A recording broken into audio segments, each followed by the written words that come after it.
और चाहे वो नाहरगढ़ का किला हो, जयगढ़ का किला हो, आमेर फोर्ट हो, ये सारी चीज़ें आप राजस्थान में जब जाएंगे तो आपको मिलेंगी।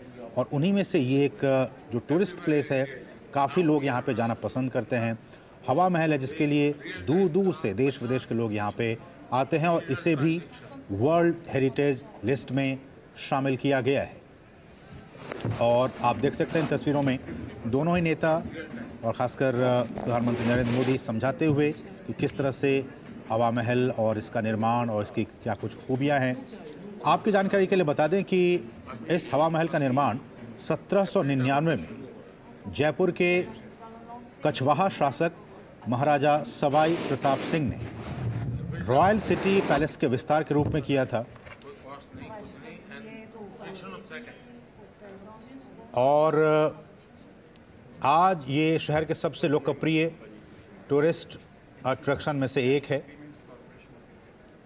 और जब आप गए होंगे, देखे होंगे, 5 मंजिला ये हवा महल एक समृद्ध, इसका जो बाहरी भाग है, और रिकॉर्ड के मुताबिक लालचंद उस्ताद द्वारा भगवान कृष्ण के मुकुट के आकार में डिज़ाइन किया गया था। इस हवा महल को हवा महल के सबसे ऊपरी हिस्से तक पहुंचने के लिए जो टूरिस्ट वहां जाते हैं वो रैंप का इस्तेमाल करते हैं। और इस स्मारक की जो सबसे आकर्षक, जो सबसे दिलचस्प बात यह है कि इसमें आप देख सकते हैं 900 से ज़्यादा छोटी छोटी खिड़कियां हैं, विंडोज़ हैं। 953, अगर मैं गलत ना हूं, 953 छोटी खिड़कियां हैं और इनमें काफ़ी बारीक तरीके से नक्काशी की गई है, जिन्हें हम झरोखा भी कहते हैं। तो इन छोटी खिड़कियों को झरोखा भी कहा जाता है। और सालों पहले जब इसका निर्माण किया गया था तो इसके पीछे की वजह यही थी कि ये कई राजपूत परिवारों के लिए गर्मियों के मौसम में एक विश्राम स्थल के तौर पर काम करता था। इसे इस तरह से डिज़ाइन किया गया था कि ताकि इसमें जो हवा है वो लगातार आती रहे और गर्मियों के दौरान जब यहाँ पे लोग जाएं तो उन्हें भी राहत मिले, हवा उन्हें मिलती रहे। तो आप देखिए, जो तस्वीरों में भारत की विरासत आपको दिख रही है, भारत की विरासत के साथ साथ कितनी उन्नत तकनीक थी आर्किटेक्चर की, वो भी आपको दिखाई दे रही है। 5 मंजिला ये इमारत, जिसमें जैसा कि बताया अभी असीम ने कि 953 झरोखे, और जो महल में रहने वाले लोग थे, इन झरोखों के जरिए जो डेली लाइफ है उससे परिचित होते हैं। और इस वक्त देखिए कुछ शॉपिंग भी चल रही है और दुकानों में जो आर्टिफैक्ट हैं पूरी दुनिया में मशहूर हैं राजस्थान के, खूबसूरत नक्काशी के लिए राजस्थानी कला जो है, और भीम यूपीआई जिसकी गूंज पूरी दुनिया में सुनाई दे रही है।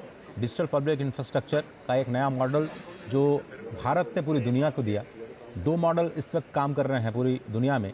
एक मॉडल जिसमें प्राइवेट सेक्टर की कंपनीज़ कोई सलूशन देती हैं, और दूसरा मॉडल भारत ने दिया कि आप पब्लिक सेक्टर की तरफ से एक डिजिटल प्लेटफॉर्म या इस प्लेटफॉर्म को बनाएं और उसके बाद उस प्लेटफॉर्म को सभी लोग इस्तेमाल करें। भीम यूपीआई एक ऐसा ही प्लेटफॉर्म जिसने डिजिटल पेमेंट्स के इतने सारे रिकॉर्ड बनाए कि पूरी दुनिया में एक अद्वितीय प्लेटफॉर्म के रूप में उभरा है। और आप देख रहे हैं कुछ तस्वीरें हवा महल के बाद लोकल शॉपिंग सेंटर्स में जाते हुए भीम यूपीआई के ज़रिए कैसे लोग पेमेंट्स रिसीव करते हैं, इसके बारे में जानकारी देते हुए, और ये भीम यूपीआई कैसे भारत के बैंकिंग सेक्टर को एक धागे में जोड़ करके आपसी लेन देन को कैसे आसान बनाया है, उसकी एक तस्वीर आपको इस वक्त दिखाई दे रही है। बिल्कुल, जो डिजिटल पब्लिक इंफ्रास्ट्रक्चर भारत की एक और उपलब्धि, और इसका आप देख सकते हैं यहाँ पे यूपीआई के ज़रिए, और न सिर्फ फ्रांस बल्कि बहुत सारे देशों के साथ ये हमने किया है कि वहाँ भी अब डिजिटली यूपीआई के ज़रिए आप पेमेंट कर सकते हैं। तो ये भी एक आर्थिक तरक्की के तौर पर देखा जा सकता है। भूटान के साथ भी हमने देखा कि अभी हमने किया। तो इस तरह से तमाम देशों के साथ भारत लगातार इस बात की कोशिश कर रहा है कि वहाँ भी यूपीआई के ज़रिए पेमेंट संभव हो सके। डिजिटल पब्लिक इंफ्रास्ट्रक्चर का ये एक बेहतरीन नमूना, एक बेहतरीन उदाहरण। और मुझे लगता है कि जब ये आर्टिफैक्ट को देख रहे हैं इस वक्त मेहमान राष्ट्रपति, शायद वो यूपीआई के ज़रिए अगर वो, मुझे लगता है कि शायद पेमेंट करें। उनके हाथ में मुझे अयोध्या का नवनिर्मित राम मंदिर प्रतिकृति मुझे दिखाई पड़ रही है।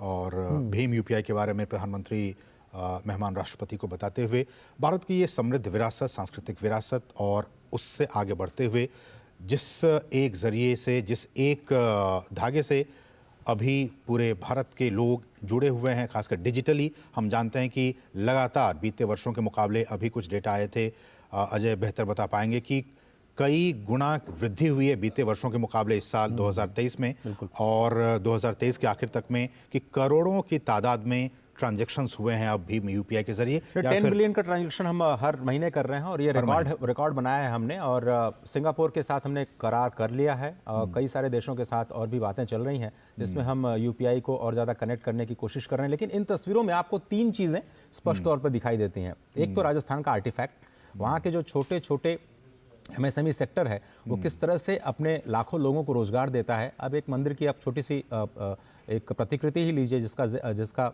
अवलोकन ये दोनों नेता कर रहे हैं, कैसे ये लाखों लोगों को रोजगार देता हुआ आर्टिफैक्ट पूरी दुनिया में अपनी जगह बना रहा है। और हम वोकल फॉर लोकल की बात करते रहते हैं प्रधानमंत्री लगातार, और खुद वो करके दिखाते हैं। ये खूबी है प्रधानमंत्री मोदी की कि जो वो कहते हैं, अपील करते हैं सिटीजन